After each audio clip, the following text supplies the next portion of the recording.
Bom dia, bom dia.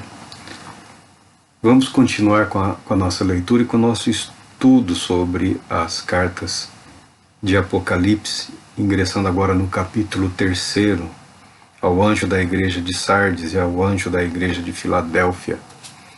Mas antes, porém, gostaria de fazer lembrar um trecho do livro de Atos dos Apóstolos, que fala sobre a evangelização em Samaria.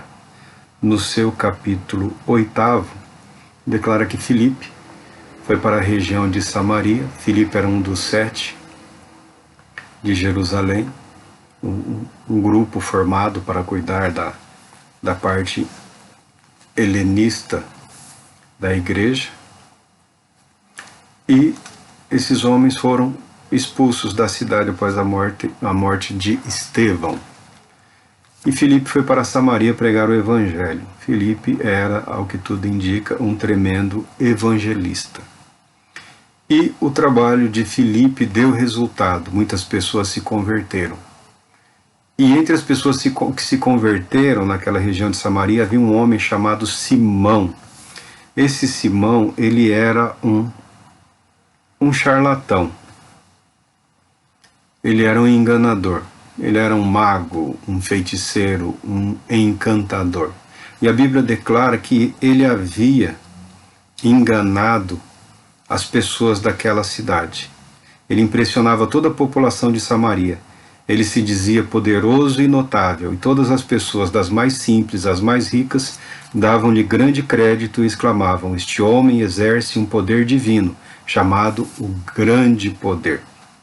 Mas quando surgiu Filipe e os que com ele estavam proclamando o evangelho de Jesus Cristo, este homem se deparou com o poder genuíno, com o poder verdadeiro, com o poder do Espírito Santo. E ele ficou impressionado. E ele aderiu.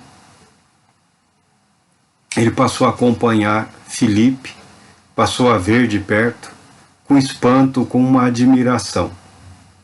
E a Bíblia declara que os apóstolos que estavam em Jerusalém, ao ouvirem a notícia de que os moradores de Samaria estavam se convertendo ao Senhor, eles mandaram 2 dos seus representantes, Pedro e João.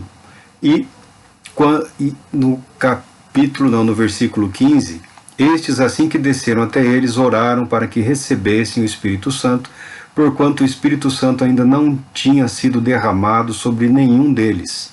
Tinham apenas sido batizados em o nome do Senhor Jesus. Sendo assim, à medida em que Pedro e João lhes impunham as mãos, recebiam o Espírito Santo.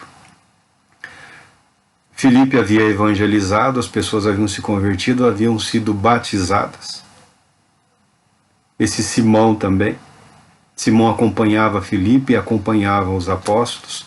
Quando os apóstolos chegaram à cidade de Samaria, eles passaram a orar e a impor as mãos, e as pessoas receberam de forma manifesta o Espírito Santo. Foi um chamado avivamento, um Pentecostes samaritano. É idêntico ao que havia ocorrido em Jerusalém, a mesma atuação do Espírito Santo que havia ocorrido na cidade de Jerusalém no dia de Pentecostes, com a vinda do Espírito Santo sobre a igreja de Cristo, ocorreu igualmente na cidade de Samaria.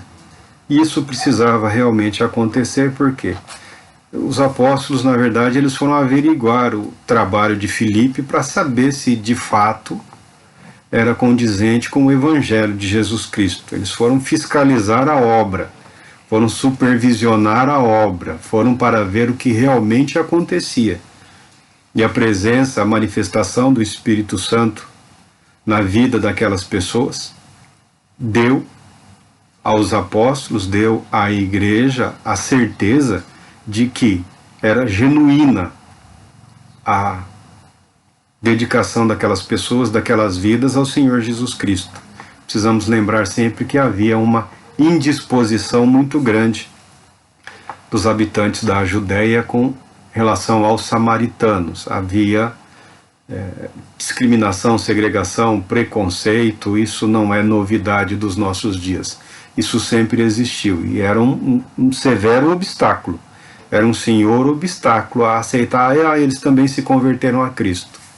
Não, a igreja de Jerusalém mandou 2 dos seus notáveis, o apóstolo Pedro e o apóstolo João, para verem o que estava acontecendo, principalmente porque Filipe, esse evangelista, não era um judeu que havia se convertido, mas não era um dos judeus que moravam na Judéia, era um daqueles que viviam fora de Jerusalém, fora da Judéia. Também pertencia a um grupo que era, em parte, discriminado. Havia animosidades para todos os lados. O Espírito Santo conseguia, e conseguiu por algum tempo, manter a igreja unida, apesar de todas as dificuldades enfrentadas naquele momento. Mas nós estamos falando de Apocalipse e nós vamos entender por quê. Nós vamos falar de Sardes e de Laodiceia agora através desse texto aqui do Atos dos Apóstolos. Simão, quando viu que, com a imposição da mão dos apóstolos, as pessoas recebiam o Espírito Santo, quando ele viu aquela manifestação de poder, ele ofereceu dinheiro aos apóstolos. Chamou Pedro, chamou João, ofereceu dinheiro, dizendo: dai-me também a mim este poder, para que a quem eu impuser as mãos ganhe o Espírito Santo. Veja, não havia obstáculo racial ou étnico para o recebimento do Espírito Santo. Para que se receba o Espírito Santo, a pessoa precisa crer. Precisa ser regenerada, precisa nascer de novo, precisa nascer do alto, precisa nascer de Deus. Precisa ter na vida dela a obra do Espírito Santo, o novo nascimento. E entre os que nascem em Cristo, o Espírito Santo abençoa de forma indistinta a manifestação, a operação, a realização é dada à igreja através dos tempos. Os dons que se manifestam, ou a manifestação dessa doação, ou desse recebimento, ou dessa comunhão com o Espírito Santo, ou esta confirmação da presença do Espírito naquelas vidas, isso não precisa necessariamente se repetir da mesma maneira em todas as pessoas através do tempo, mas naqueles dias era muito importante mesmo. Mas Simão acaba evidenciando que ele era um homem obcecado apenas pelo poder. Ele era um profissional da espiritualidade, ele foi capaz de enganar a ricos e a pobres. Ele foi capaz de aproveitar as circunstâncias para se estabelecer naquela região, até que o verdadeiro poder de Deus se manifestou. Aí ele aderiu rapidamente, para não ser desmascarado de uma só vez. Ele aderiu rapidamente, aparentemente e superficialmente, ao Evangelho, a Cristo, e passou a acompanhar os apóstolos. E nesse momento ele tentou algo que até então era abominável e deveria continuar sendo abominável na igreja. Ele ofereceu dinheiro e falou: me deem esse poder. Ele queria começar pelo topo, né? Ele queria ingressar na comunidade apostólica. Ele desejava estar entre Pedro, João e os demais apóstolos com autoridade para esse tipo de ministração, de confirmação. De ingênuo ele não tinha absolutamente nada. O apóstolo Pedro olhou para esse homem e respondeu para ele: que o teu dinheiro siga contigo para a tua perdição, pois intentaste comprar por meio dele o dom gratuito de Deus. Tu não tens parceria nem porção neste ministério, porque o teu coração não é honesto para com Deus. Arrepende-te, portanto, dessa tua malignidade e ora ao Senhor. É possível que te seja perdoada a intenção do seu coração, pois vejo que estás cheio de amargura e atado pelos laços do pecado. O apóstolo Pedro, um homem cheio do Espírito Santo, um homem guiado pelo Espírito Santo, um homem capacitado pelo Espírito Santo, mostrou para Simão qual era a sua verdadeira situação, qual era a sua verdadeira condição e o que ele deveria fazer. Buscar sinceramente arrependimento diante de Deus para obter perdão pela afronta que ele havia cometido. A resposta de Simão foi um descaso. Disse: orai vós por mim ao Senhor, para que nada do que dissestes sobrevenha a mim. E havendo testemunhado e proclamado a palavra do Senhor, Pedro e João regressaram a Jerusalém, pregando o evangelho em muitos povoados samaritanos. Mas a resposta de Simão, a conduta e o comportamento dele nos levam à carta da igreja de Sardes, em que o anjo da igreja de Sardes foi advertido da seguinte maneira: ao anjo da igreja em Sardes escreve: declara aquele que tem os 7 Espíritos de Deus e as estrelas. Conheço as tuas obras, que tens fama de estar vivo, mas de fato estás morto. Essa é a triste condição daquele Simão. Dizem os historiadores que os pais da igreja relatam que esse homem criou uma seita que foi capaz de perdurar por um período. E ele ele continuou se apresentando como o principal representante de Deus na Terra. Até um tempo, até uns anos atrás, ainda vivia um homem que se dizia o novo Cristo. Ele era muito famoso. Parece que era um pouco caro também conversar com ele. A consulta dele era meio carinha. Mas ele não tinha nenhum pudor em se apresentar como o novo Cristo. Isso que eu me lembro até uns 20 anos atrás. Hoje, o número de pessoas que se apresentam como o verdadeiro poder de Deus, ou como o principal poder de Deus na Terra, aumentou grandemente. Aumentou grandemente. Ao anjo da igreja em Sardes, o Senhor declara a verdade, como havia declarado para aquele infeliz daquele Simão, que ele estava em pecado, que o caminho para o poder de Deus não era o que ele estava se propondo, não pode ser comprado o que de graça, o que pela graça, o que gratuitamente nos foi oferecido e concedido em Jesus Cristo. A riqueza das bênçãos que nos foram doadas em Cristo Jesus nunca foram totalmente experimentadas ou aproveitadas por nós, igreja. Nós gastamos muito do nosso tempo e da nossa energia com questões outras de menor importância, e mesmo os que dizem ainda, os que vivem ainda em função da fé, da confiança na atualidade das manifestações, dos dons espirituais, não há um empenho maior. Há uma preocupação muito grande com os dons. Tal qual Simão, há uma procura muito grande por dons, principalmente aqueles que aparecem, principalmente por aqueles dons que projetam a pessoa,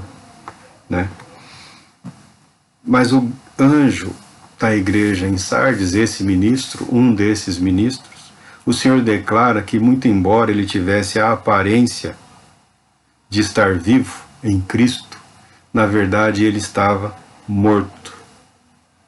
E há uma advertência: se alerta, fortalece o que ainda resta e estava prestes a morrer, porque não tenho encontrado integridade em tuas obras diante do meu Deus. É o que falamos no início.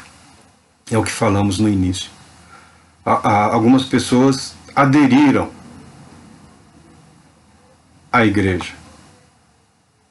Aderiram no contexto de membresia, de integração social.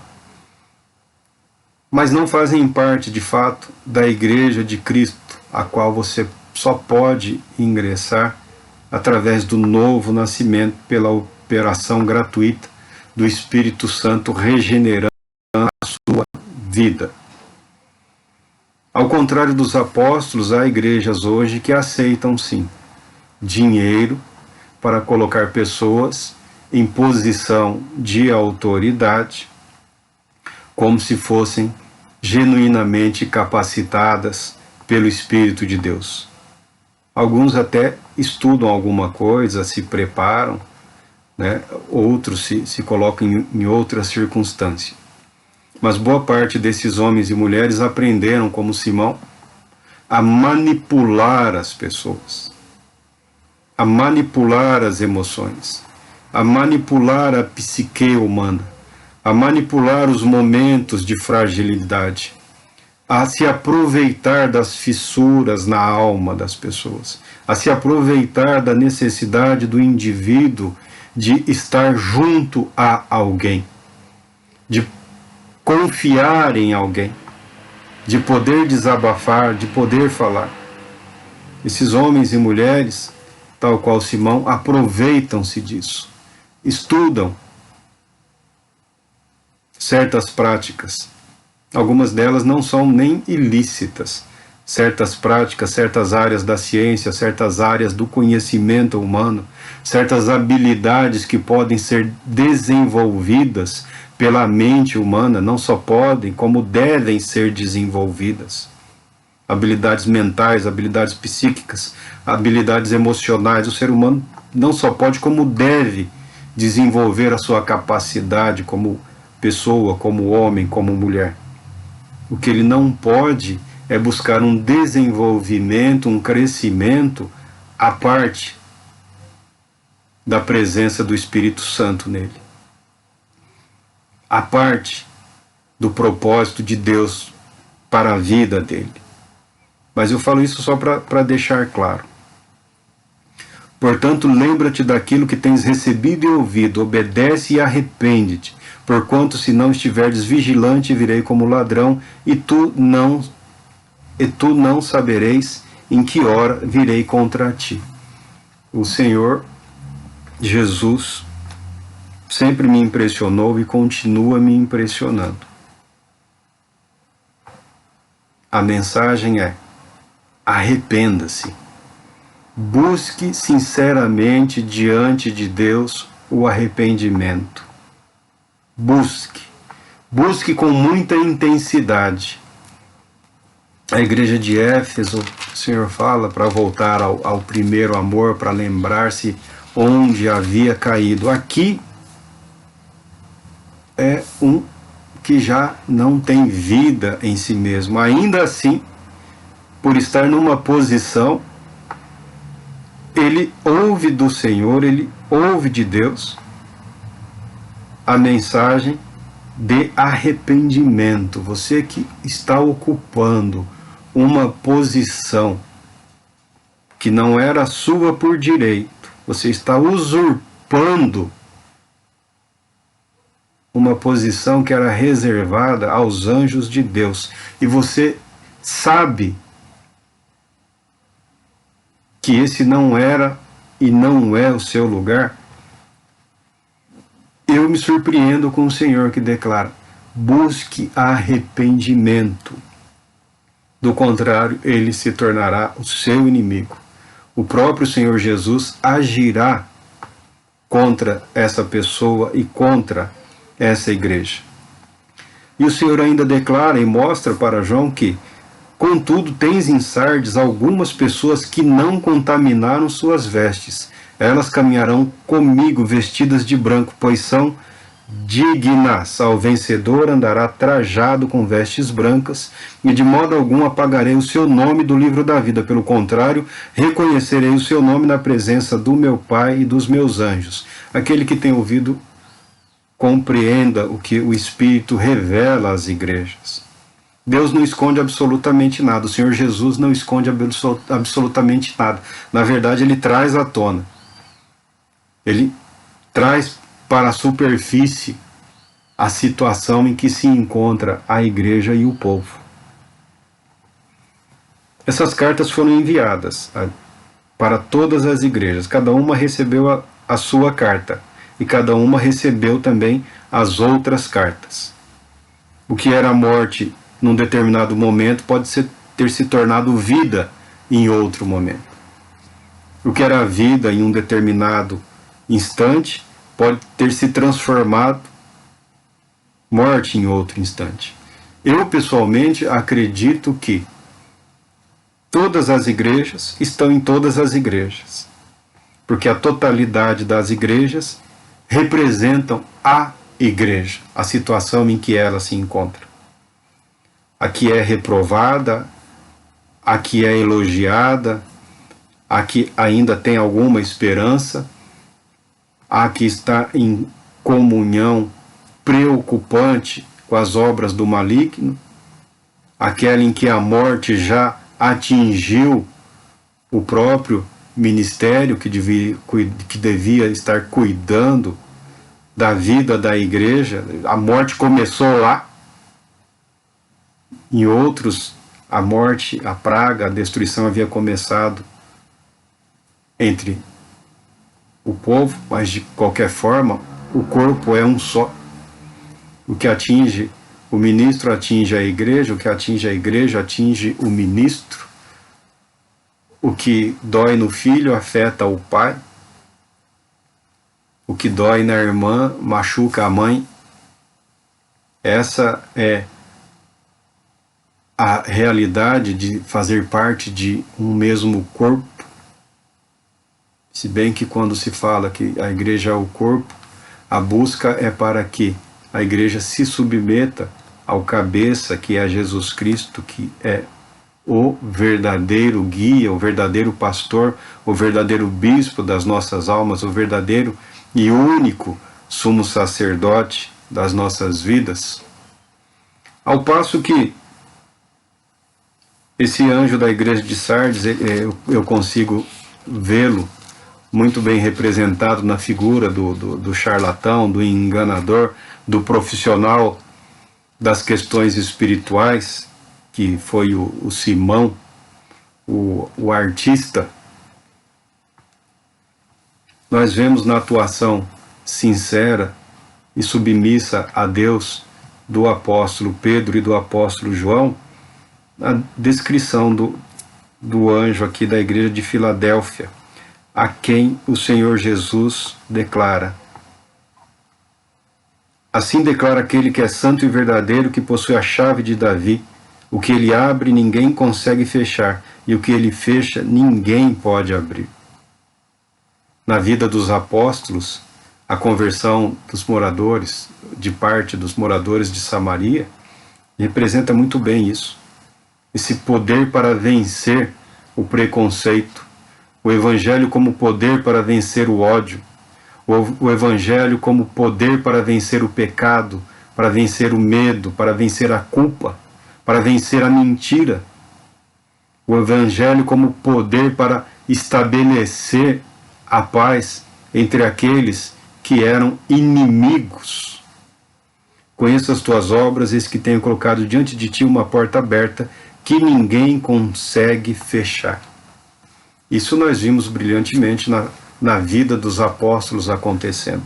E também estava acontecendo em parte nessa igreja chamada Filadélfia, que não foi repreendida, se foi não severamente, porque fala que tens pouca força, Mas o tens pouca força, alguns entendem que pode ser uma repreensão branda.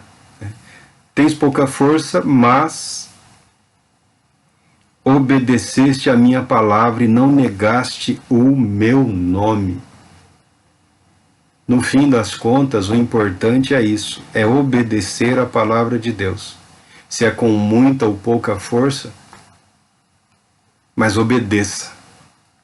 Porque a intensidade da batalha em que você ou eu seremos colocados, ela é proporcional à nossa capacidade de resistir e de lutar. A Bíblia declara que Deus não vai nos colocar num embate, numa luta, numa situação que nós não sejamos capazes de superar,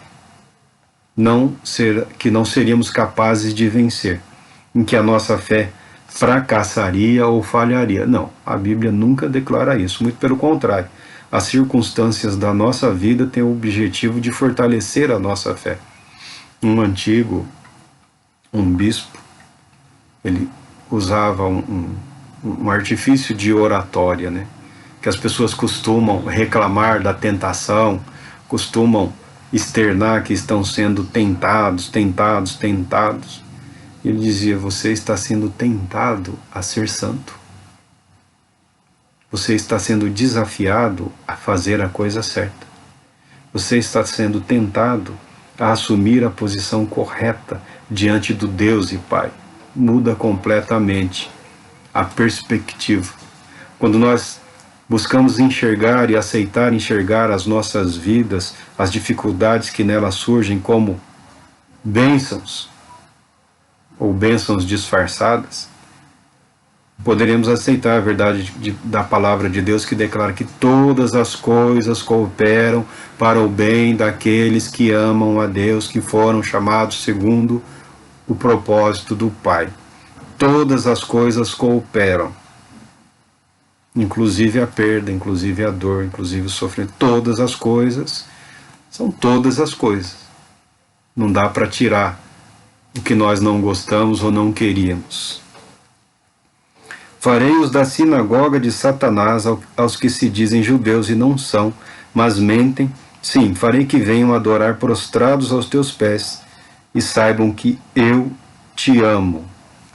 A sinagoga de Satanás aqui eu entendo como uma referência aos judaizantes, aquele grupo de pessoas que estavam querendo manter as práticas judaicas entre os cristãos e impor isso aos que não eram judeus, aos que não eram daquela nação, aos que não haviam crescido naquela prática religiosa, a impor sobre os gentios uma conduta, um comportamento, um modo de vida que expressasse o judaísmo, os chamados judaizantes, que queriam uma etapa a mais na conversão. O arrependimento e a fé, segundo eles, não eram suficientes.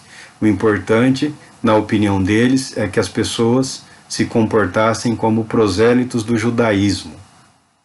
Nós já conversamos algo, já falamos algo sobre isso, continua, nunca acabou totalmente, e hoje tem voltado aí com uma certa intensidade. Há uma busca, há um interesse que eu considero genuíno da igreja pela história da igreja, pela história de Israel. Há um crescente empenho de muitos jovens e alguns não tão jovens em aprender a língua, aprender o hebraico, alguns até mesmo aprendendo algo do aramaico, aprender sobre os costumes daquela época, a situação social, econômica, política. Eu acho isso justo, eu acho isso correto, eu acho isso lícito, mas tentar adotar uma língua estrangeira como se fosse uma língua espiritual não faz muito sentido. Tentar transformar um brasileiro, por mais conservador e moderado que seja o indivíduo, numa caricatura de um judeu, isso não, eu entendo até como uma ofensa ao judaísmo. Eu entendo como um grande ataque, porque os judeus estão aí, a religião dos judeus continua aí, as sinagogas estão aí, eles têm as práticas dele, eles as têm preservado, muito embora não seja possível desde muito tempo o judaísmo do templo, as práticas religiosas que envolvem o templo e os sacrifícios do templo, a atuação dos sacerdotes e levitas não é mais possível, porque não existe mais o templo, foi destruído e até hoje não foi restaurada essa possibilidade para que eles possam adorar a Deus através das prescrições estabelecidas por Moisés. E isso é um debate deles e entre eles, inclusive. Não estou convencido de que a igreja tenha o direito de se intrometer num assunto tão delicado que diz respeito a um povo e a uma nação que são perfeitamente capazes de decidir o seu próprio destino. Que Deus os abençoe. Que Deus faça cumprir sobre ele a sua promessa, que Deus derrame sobre eles a sua paz, a mesma bênção que pedimos para nós, pedimos para eles, pedimos também para outros povos e nações. Que Deus nos abençoe, nos proteja e nos conceda a paz. Porque deste atenção à minha exortação quanto a suportar os sofrimentos com paciência. Eu igualmente te livrarei da hora da tribulação que virá sobre o mundo todo, para pôr à prova os que habitam sobre a terra. Eis que venho sem demora, conserva o que tens para que ninguém tome a tua coroa. Essa coroa não é uma coroa de rei, é a coroa que era dada aos atletas, aos vencedores nos jogos. Recebi uma coroa de vencedor. É um prêmio, uma honraria. Seremos honrados, uma promessa magnífica do Senhor para o seu povo, para a sua igreja, para aqueles que lhe são fiéis. Essa é a palavra. Para aqueles que lhe são fiéis. É admirável, é digno de louvor, e eu sempre louvo ao nosso Senhor e Cristo, porque Ele promete e cumpre nunca desistir daqueles que são dele. Ainda que em algum momento a pessoa tenha pensado ou tenha de fato voltado as costas para Deus, não é um ato final. Saiba que o Senhor Jesus nunca desistirá de você, se você de fato realmente é dele. Ontem eu passei o dia reestudando uma doutrina que infelizmente não está em todas as obras de teologia sistemática. Alguns escritores, homens sérios, homens tementes a Deus, a evitam principalmente porque eles têm medo dos chamados místicos, daquelas pessoas que deturpam a palavra de Deus e a verdade da palavra de Deus e introduzem práticas e comportamentos malignos entre os cristãos por terem prazer em deturpar a palavra de Deus. Mas se nós tivermos medo daqueles que a tudo distorcem, a tudo corrompem, nunca de fato edificaremos o corpo de Cristo. A doutrina é chamada a união com Cristo, a união do crente com Cristo e a união de Cristo com o crente, a união de Cristo com a igreja. Essa doutrina, este ensinamento, ele abrange várias outras doutrinas, várias outras verdades do Evangelho, e podemos ver isso nos escritos dos apóstolos, nos livros da Bíblia. A verdade é: você se entregou a Jesus Cristo porque Ele te chamou primeiro. Porque Ele escolheu você, sim. Porque você já era dele. Dizem os sábios que na eternidade, no eterno e sábio conselho, o Todo-Poderoso, o Altíssimo, concedeu um povo para Cristo. Antes da criação, o propósito de Deus em salvar, em restaurar, em resgatar, em regenerar, já havia sido estabelecido. Deus não se surpreende, não se surpreendeu com absolutamente nenhum dos acontecimentos do Éden. A maravilha da palavra e da promessa de Deus garantiu a vinda do nosso Senhor.